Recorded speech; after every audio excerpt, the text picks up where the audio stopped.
философский сұрақ болуы мүмкін.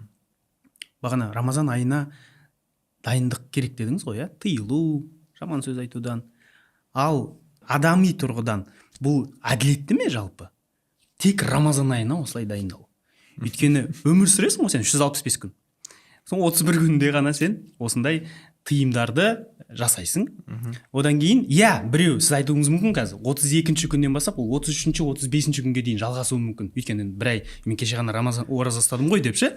43-ші күндері азайып қайтадан қалыпты өмірге кетіп қалуы мүмкін. Жалпы осы дұрыс па осылай? Енді қараңызшы, Құдай тағала бізге әдемі мүмкіндік беріп жатыр да. Ол тазаратын ай ғой. Сізді тазартып жатыр екі тұрғыдан. Күнәңізді кешіріп жатыр рухани тұрғыдан.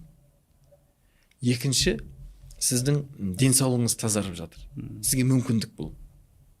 Сондықтан осы мүмкіндік айына кіріп бара жатқан кезде осы мүмкіндікті әрине дайындалу керек, әрине пайдалану керек. Дұрыс, 30 күн кеше молда болып жүрген ғой, бүгін өзгеріп қалсын деген темалар ертең болуы мүмкін. Бірақ біз ертең мен мынадан ертең баяғы әдетіме салынып кетем, одан да өзімді өзгені алдап қайтем деп бұдан да құр қалып қалуға болмайды да.